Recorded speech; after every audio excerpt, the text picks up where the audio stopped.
in this wonderful event happening in Colombo.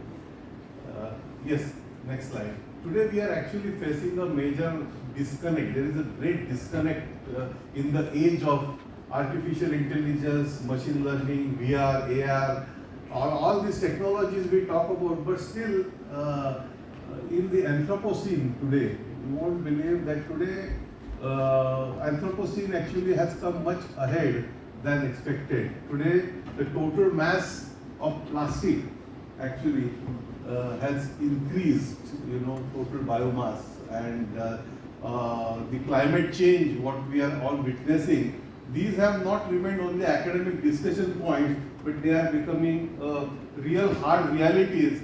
And therefore, recently the UN Secretary General also said, we are no more talking about now global warming, but it is actually global boiling which is happening, and we are all witnessing. So it's a serious problem. And recently WHO has also appointed a new envoy, focused on climate change and health. So you will imagine that the environmental catastrophes, the pandemics, the triple burden of disease, which is non-communicable diseases emerging as a major challenge all over the world, not just infectious diseases, and mostly in countries including Bharat and Sri Lanka, we actually are carrying a triple burden of disease. So the first burden of disease, which used to be a traditional burden through communicable diseases, and I saw fogging happening here for mosquitoes. We all are facing, in fact WHO talks about mosquito as enemy number one. It has gone to such an extent. But at the same time, when we look at research, if I say that if even 10% of the resources and 10% of the time of the researchers who have worked maybe on fruit flies have gone on mosquitoes, today's situation might have been greatly different. So scientists also have great role to play in all this is happening. We have a great potential which is there on the right side. So it is not just great disconnect, which is kind of a worrying situation, but we have solutions within us. We have within us our own knowledge, we have our own wisdom, our own culture, our own learnings and lessons, which we are not using them sufficiently through modifying our own food and nutrition, our lifestyle, which has to be in line with the environment, or environment for lifestyle for environment. That's the new aspect which is coming up in a very big way. So all that, and finally when we talk about Vasudhaiva Kutumbakam, which you may have seen on the G20 summit discussions happening, which is one earth, one family and one future. We cannot really go on living in silos or geographical boundaries. We are human beings, we are connected or interconnected to the world, and world is interconnected to the universe, and we have to consider a global or planetary view when we are going to health. So confluence of modern science and ancient wisdom can bridge this current problem and give us a better solution. Next. The real threat actually to me, and not only to me, on the screen you will see several worries expressed by many leading people and media also, that there is a major threat of greed that we can witness all over the world. And it represents voices from the world. And to the greed, now we are adding a little bit of hubris also. So you can read the first statement of a CEO of a major pharmaceutical company who said that we did not develop these medicines for Indians.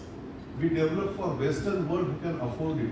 What kind of hubris we are living in this kind of, and these are the pictures which are coming from different parts, saving US healthcare from the disaster worse than COVID-19. That's what they are now talking about, the greed which is coming up. So, unless we change, next slide, who drives the science? Is science is driven by business, or is it only for profits, or it should be, or is it really for people? These are the questions which we should ask ourselves. Next slide.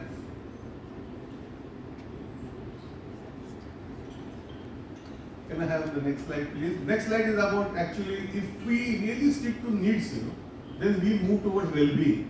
But if we go on the greed path, we go on ill health. So well-being or ill health, actually the balance or the key is balancing our need, and that's why the sustainable development aspect has come. SDGs, sustainable development goals, what they all are talking about is socio-economic, sustainability, planetary health and well-being. If we really want to go in, we should restrict ourselves only to what we need and move towards well-being. Next slide.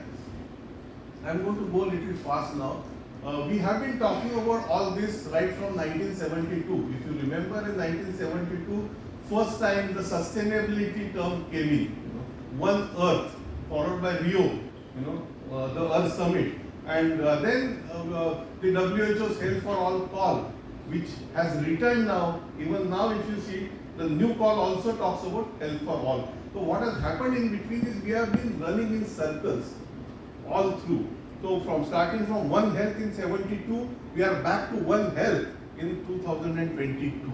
And One Health, actually, if you really see, look at it, we have been using several terms: positive health, holistic health, public health, global health, and now One Health. But they are now culminating into planetary health and well-being. I must tell you that health should not be outsourced. Health is so precious that we should really take it in our own hand. And doctors are there to treat diseases, but protecting health is primarily our responsibility. Health is not absence of disease. It is not only about pathology. Healthcare is not sick care or pharmaceutical drugs, and well-being is multidisciplinary.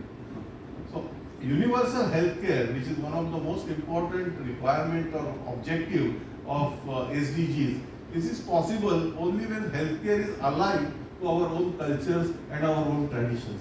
Next slide.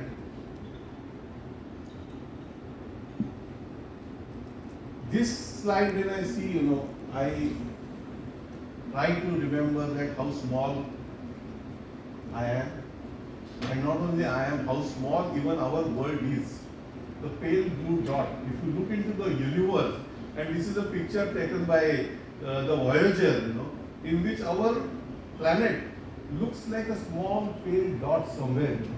And living here, we are living in what kind of egos? This is our home.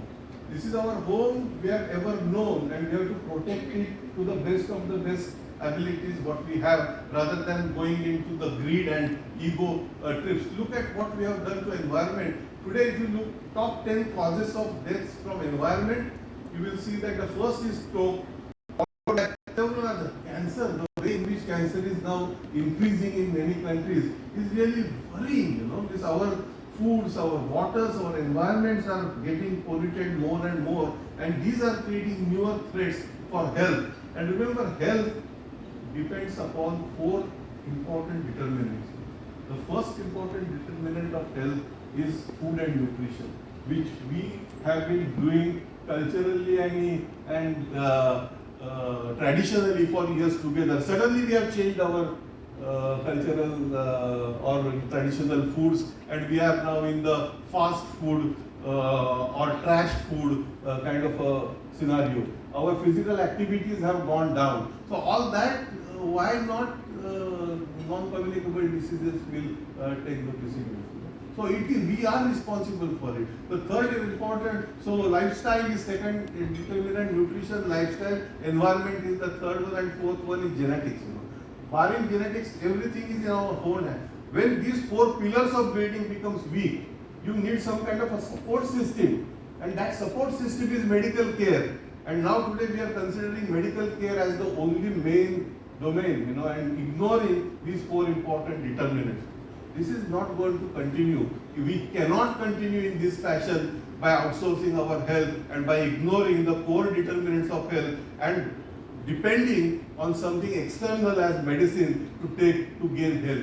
Health cannot be acquired by taking medicine. Diseases can be managed by taking medicine. Next slide. So this is, I'm not going to talk about, this is goal 3, you all know about it, good health and well-being. Next slide. There are 13 actually objectives or goals under the SDGs for health or health related aim. But out of these 13, you will see only universal healthcare is talked about. Remaining 12 are hardly talked about. And remaining 10, if you look at the screen, reduce the global maternal mortality ratio.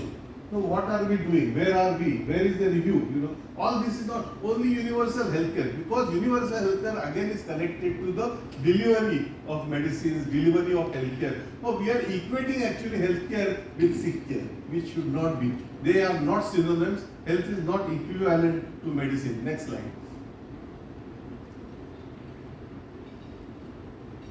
Next slide. Again, I am not going to really explain all this, but essentially health is attained through participating efforts of individuals. That we must remember. We must make efforts to get health. And one health is no more limited to zoonosis. When one health started coming up, it emerged through zoonosis, but it is no more now limited to zoonosis. We must also remember that roots of illnesses may be maternal health, malnutrition, environmental pollution, and diseases like diabetes, coronary heart diseases, stroke, obesity, diabetes, and cancers may have actual roots in the programming adult diseases in early life when you are in home. Right from that stage, the roots of the disease can go in. Next slide. So healthcare is not equal to medical care.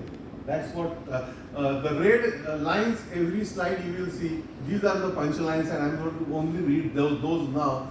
Medicines treat diseases, they don't give us health. Health is not absence of pathology. Next slide. The best definition of health, Ayurveda has got the best definition of health. Because if you look at the WHO definition of health, it also talks about the health is not just merely absence of disease, or it is a state of well-being. But when we ask what is well-being, we have no answer. There is no proper definition of well-being. So normally what happens, there is a principle in management, that what you can measure, you can manage. So in the WHO definition, what you can measure is pathology, disease. Diseases you can measure, well-being you cannot measure. So our whole focus has come on disease management, and we have been ignoring well-being. But now WHO, if you look at, WHO has started talking about well-being economies also. That you don't have to earn money through health, but you have to earn money to protect health. So health should not be used as a tool to get profits and money, because even if that kind of money, if you don't have health, health is wealth. That's what all we know. So these are some of the basic principles. What you see on the screen, the first time people have started looking at health independently. Because otherwise, when you go to health checkup, what you check up actually is pathology. You don't check health at all. How do you check health? Tell me.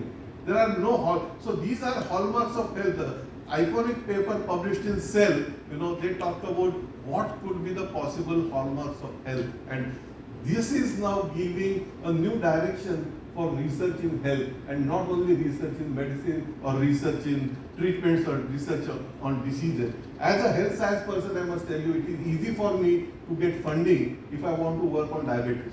But it is extremely difficult for me if I want to know the health related aspects of it. It is not very easy to get funding. So as WHO, you will see that in the Gujarat Declaration, which is outcome of this global summit of WHO, we are saying that the funding should be proportionate. You would be surprised to know, even in the developed countries like Germany and many countries in Europe, 80% people want traditional medicine or complementary integrative medicine for their health. They want it. So if 80% people are requiring, are we giving that kind of a 80% funding and priority to those research? No, we are hardly giving any funding or priority to research in this system. So this must change. Next slide. So well-being is something very different. It's a state of being healthy and happy. That's what the current definition is. So in definition of health, we bring well-being. In definition of well-being, we give health. So it is entangled, and there is no clarity how to really differentiate these. But well-being has several dimensions, right from physical to spiritual dimensions, and these dimensions I'm not going to explain. Next slide. I'm going to go. So health care, what we talk about actually, we are focusing on cure, but we are not even stopping there. essentially, when you talk about healthcare, what it should be? It should be about prevention. It should be about primary healthcare. It should be primarily focused on these aspects, prevention and primary healthcare. The cure can be focused on hospitals, surgeries, drugs, and diagnostics.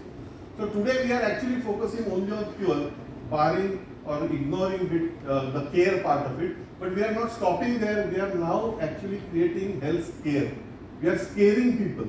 You have diabetes, you have a risk of getting amputated. People get frightened, and that fear only raises so many different other psychological and other conditions, and new diseases are coming up. And we are not even stopping by scaring people, but we are entering into health scams, which all of us witnessed during the COVID time. So we are actually living in completely different environment, and unless we change that, it will be not possible to imagine that we will get health and well-being just by inventing new medicines and new drugs. Next slide. I'll skip that. You know that the epidemiological transition is happening. Just to give you one example, what I'm telling, there are several examples I can give. Just to give you one example, this is a recent survey by CDC, Centers for Communicable Diseases, USA. CDC is one of the largest research and outreach network in the USA. Recently, they published a study on mental health status. You won't believe, 60% of the girl students in America, I'm telling, which is the rich country, and we look forward to America to follow. Please don't follow, because their health model or their medical model is wrong. We don't have to follow. In our country, if every medical graduate aspires to become postgraduate and super specialist, who is going to look after the people? So this kind of a super specialty based model is not really suitable for us. 60% students feeling hopeless, 25% made attempts to suicide plans, 30% drank alcohol every month. So what kind of society we are taking them today? We have to really introspect. And again I am putting this question, that can businesses and profits which are linked to sufferings of people, can they be sustainable? Can I think that I will be very happy if more and more people fall sick because my business will be more? This kind of a mindset and this kind of a mentality is not going to be sustainable. We have to focus on health primarily. Prevention should be medical overuse. Most of the top journals have started talking about, be it JAMA, British Medical Journal, New England Journal of Medicine. They are talking about medical overuse. We are actually overusing medicine, and they are saying that less is more. You give less medicine, it will be more effective for you. We are getting into medicalized society. The next slide will show you that the result of all this is, if you look at the top 10 causes of death, again I am taking example from America. You know why? Because all of us look to that country, and it's a great country. It's a great country, they have done an excellent job, but somewhere they have to do some kind of introspection. Top 10 causes of death, the third largest cause of the death published in British Medical Journal in 2016 was medical error. They did not like, they criticized this paper tremendously, but facts don't change by your criticism if they are really true. You can't really ignore truth for a long time. So they changed the term to unintentional injury. In the new paper which they published in JAMA 2021, here instead of third, the fourth place was gained by unintentional injury. Why? Because the third place was taken by COVID. So you can imagine why all this is happening, why so many people are dying because of medical interventions, because of iatrogenic diseases, because of drug toxicity. We really have to think very seriously. Why I am mentioning all this to you? Because Sri Lanka is a small and beautiful country which has retained its culture. It's so precious. Please don't let others to spoil that, and come out with a model which others can follow. And I'm sure Dr. Abhay, what work you are doing, because I have seen him and heard Sri Lanka case at G20 as well as at ASEAN, I think Sri Lanka can come out with this kind of a role model which others can follow. Next slide. Because science is such that you will be able to experiment and show as success. Nothing succeeds like success. So you will be able to do that. The next part I am going to skip very quickly. Biomedical research. Let me tell you that I am a researcher. I am not a medical practitioner. I am basically a biochemist trained in pharmacology, and I started looking at traditional knowledge as source for my own research. That's what I did. My main work is on understanding the genetic basis of classification based on dosha prakriti, what picked up, and the new science emerged which is known as AYUSH genomics now. So that's my work. So still, as a biomedical scientist, I want to tell you that 80% of biomedical research is going into waste. And this is not I am saying, this is again a published, properly documented data published in Lancet. Next slide. 80% of biomedical research is waste, and although we have progressed tremendously, still there are many unresolved problems even for conventional medicine. Conventional medicine is excellent for quick fix. If you have fever, high fever, you may have to really go immediately for paracetamol. If you are having a cardiac problem and if you need surgery, you have to go for surgery. I cannot tell you that you go and do yoga there at that time. So you have to use that judgment, and you have to really. These majority of the problems are still unresolved. We still don't have proper or satisfactory treatment or management for several diseases, irrespective of all these advances which is happening. Next slide. As I told you, 85%, I told you 80, I'm sorry, 85% of the biomedical research is getting into West. And John Ioannidis from Stanford, he keeps on writing about it quite a lot, and there have been systematic reviews supporting this. And my friend like Professor David Moore from Canada, he has written a Nature paper with title "Stop This Wastage of People, Animal and Money." We are getting into meaningless research. What that research is actually going to help people, and whether it is really required, are we really innovating, or are we really doing Me Too research? You yourself will see that most of the scientific studies are incremental, prior to evidence, and not disruptively innovative and non-reproducible. This is more worrying. There are data that many clinical trials are non-reproducible. What are we doing? And what kind of evidence-based medicine we are giving it to people? Next slide. Next slide. Next slide. Again, cause no harm. I'm going to. So this is again. I'm giving you small examples. So this is another example of food supplements and nutraceuticals, kind of nutraceuticals. There are enough studies and recent recommendations from United States Preventive Task Force. They are saying that there is no evidence to support that this supply of or supplementation of vitamins and others really helps you.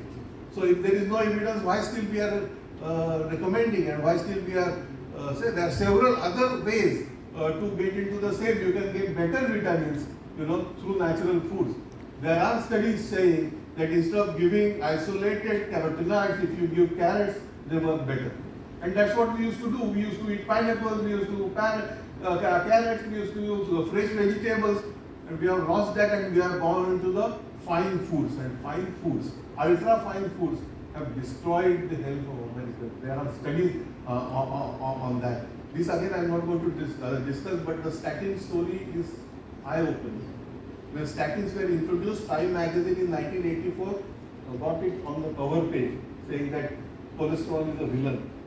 And same Time magazine in 2014, there is a picture of butter, and they are saying eat butter. Earlier they used to say don't eat butter, it is bad for you. Now they are saying eat butter, ghee and butter oil and all, it is good. That's what Ayurveda has been telling you all the time. So why it happened? What happened between 84 and 2014 is statin patents were expired. So the first Time magazine was a red carpet treatment for introducing statins, and then next issue in 2014 is to kill statins. So we are creating drugs, we are killing drugs, and in the process people are getting suffering. Next one. So while there is going to be high level of evidence, I must tell you that the level of ethics is going down, which is very much worrying. Next slide. Next slide. Next slide. These are some examples, Let me tell you, starting from 2015, and there are many, but these are some examples. Indigenous knowledge systems have contributed to innovative Nobel Prize winning researches. First, UU2 from Chinese Academy, RT-penicillin, all of you know. It came from traditional knowledge. It came from traditional medicine. 2016 Nobel Prize, autophagy, fasting, Langana. The Nobel Prize goes to Langana. But when we tell people Langana or fasting is good, people never used to believe us.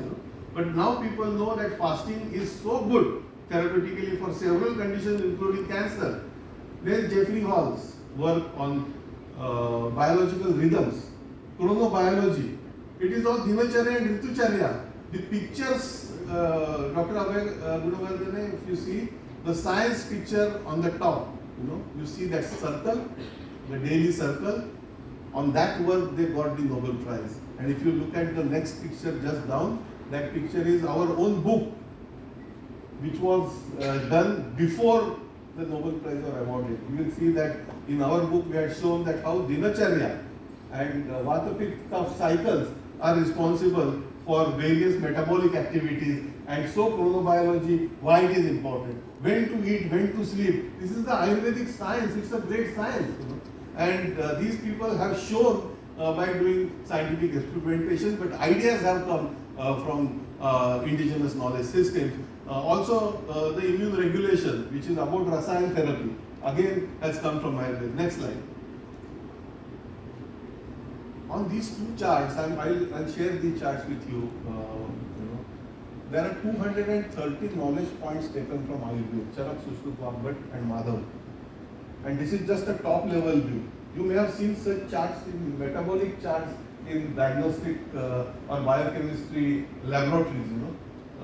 Here we have done this systems Ayurveda, starting from Loka Purusha to Ashtanga Ayurveda. These 230 knowledge points are connected to each other with forward and backward linkages as per nature biotechnology graphical notations. And each point can be expanded further. Just to give you example, that red arrow what you see, there is one point of Rasayana. That whole Rasayana point in the next chart you will see systems Rasayana. Whole complicated chart of the systems. That is the power of knowledge of indigenous knowledge systems. Indigenous knowledge systems are not something which are in the text or which people talk about. They are great knowledge systems which can shape future of science. Next slide. These are some of the examples, most of from our own work. As I told you, Prakriti and genomics work, AYUSH genomics, what we did.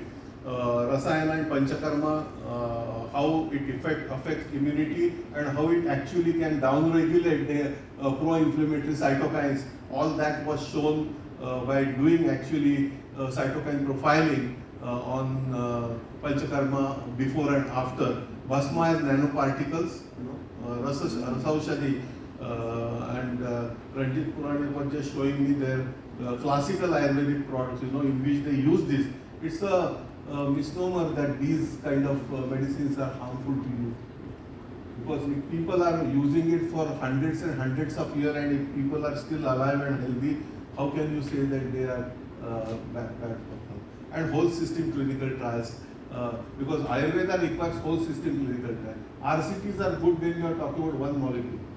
So as a WHO global center, we are also now going to engage with developing new methods which will be suitable for studying traditional or indigenous systems of medicine. Because these methods which we are using are not suitable, they are epistemologically different.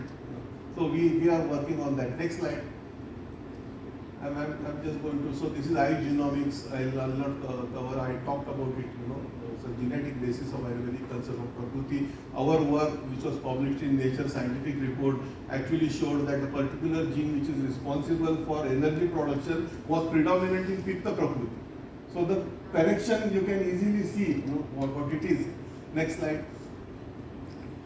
Rasayana and regeneration, again our studies on stem cell differentiation, you will see that there are rasayanas for Ruddha rasayana, Medya rasayana. We showed that those rasayana can selectively differentiate those stem cells, which is very, very interesting, their effect on genomic stability. Several studies. Now this is a good time actually to look at traditional knowledge systems or indigenous knowledge systems and pick up research ideas, because modern science is starving today for research ideas. So research ideas, but in doing so we should not destroy the classical fundamental basis of the traditional knowledge should not be used for our convenience. Our meaning, I am talking about me, my biomedical sciences, we should not use it for our convenience, but we should adopt our methodology to suit their epistemology and their convenience. Next slide. Next slide. Next slide. This is Panchakarma results published in Indian Journal of Medical Science. Innovative methodology. There are several. One of our colleague Rama J. Sundar in AIMS has developed an electronic tongue in which she studied actually rasa. To study rasa, she is using electronic tongue, or Ram Manohar has developed a whole system clinical trial. How you can take a complete package as a treatment, and still how you can randomize, and still how you can do a proper controlled, well-controlled clinical trial. These methodologies are also emerging. Next. So we are actually finding a major problem in new drug discovery. If you are really following this drug discovery, you will see that no major small molecules have emerged during last 2 decades. Very, very few drugs have come, and those number of drugs which are withdrawn from the market is more than number of drugs which have been approved by FDA. Very unique situation, very, very situation. So now we are moving, and that's what we are advocating, that from single molecule we have to go into multiple, multi-target, and therefore formulations become extremely important.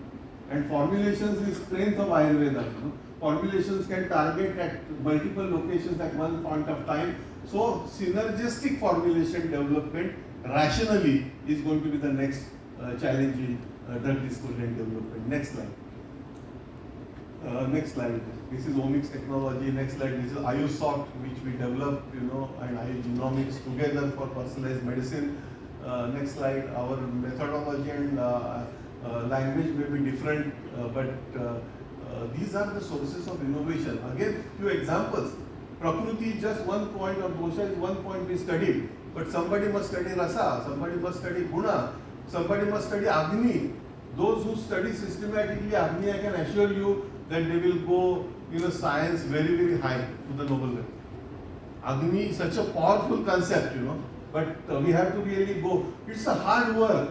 It is hard work, and it is you got Nobel Prize after 25 years of hard work. It's not coming just like that. And consistently we have to follow different ideas coming from Kaya Kalpa. I was talking to Dr. Anup Thakur. One successful case of Kaya Kalpa, it's like Manhattan effect. You don't have to talk about greatness of traditional medicine if you are able to show just one case of Kaya Kalpa. It is possible, but we have to really keep our forces together and try to do in a systematic manner, in a continuous fashion. Next slide. Next slide. Next slide. This is my last component. So we are actually moving from medical care to preventive care, and from preventive care we have to move to real health care, which is person health wellness centric integrative approach. Next slide.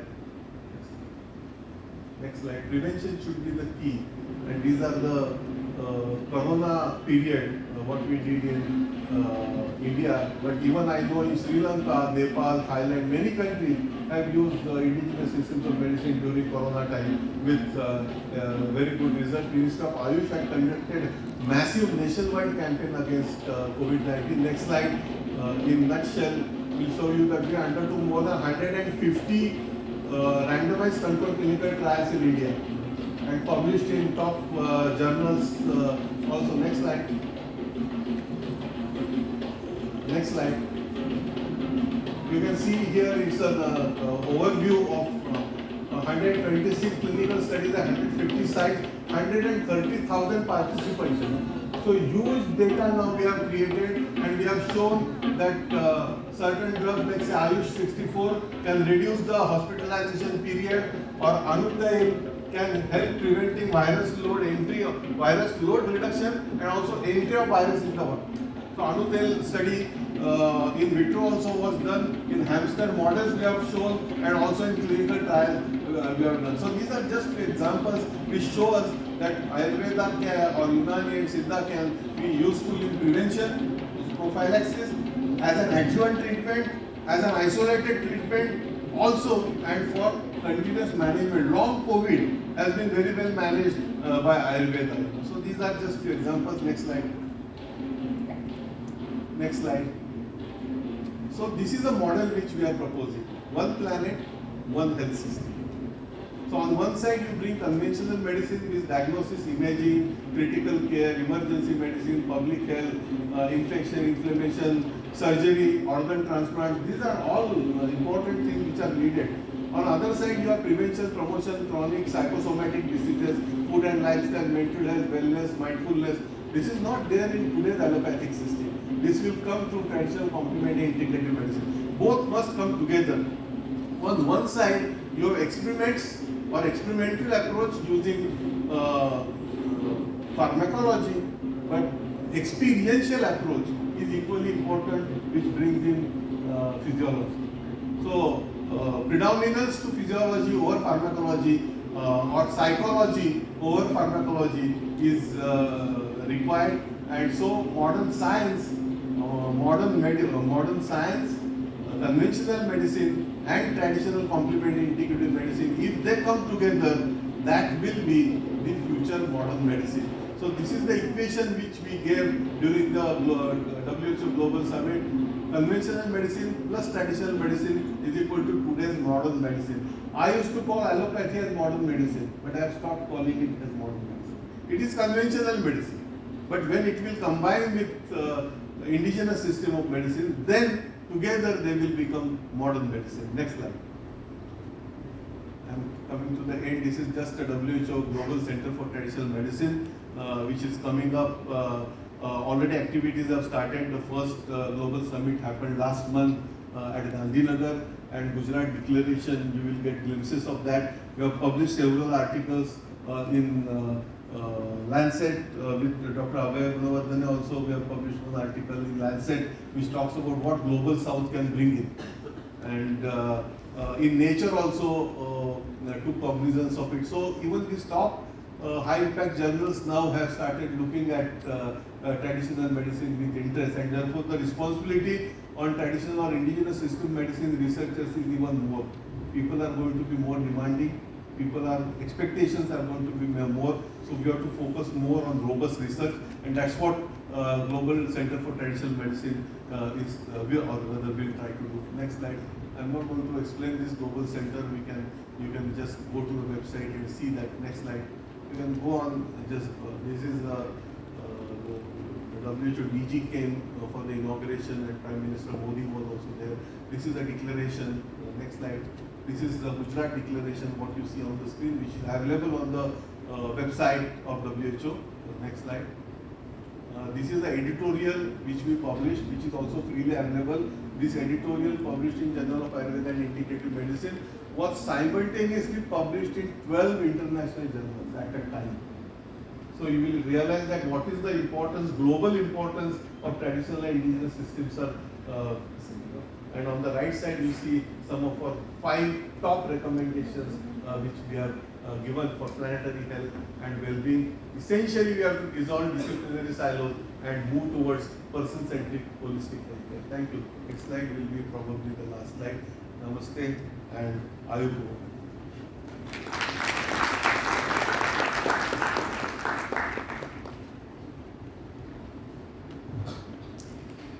Namaste, Ayush, and a big thank you to you, sir. Thank you very much, and may you gain more and more strength and passion to continue your good work for the betterment of the traditional indigenous medicine. Could you please put your hands together for our keynote speaker, ladies and gentlemen. Let's hear it one more time louder for eminent Professor Bhushan Patwardhan. And I'm sure this speech, the keynote speech, shed a lot of light on you as you're getting ready to interact with each other, broaden your horizons, and also I'm sure this will definitely be a stepping stone for you to discuss more and more about the issues that we face and also how to take the traditional medicine to greater heights. So with that, ladies and gentlemen, we have now come to the a final item in the agenda, which is the official vote of thanks. And to deliver the vote of thanks, we would like to very warmly invite the conference coordinator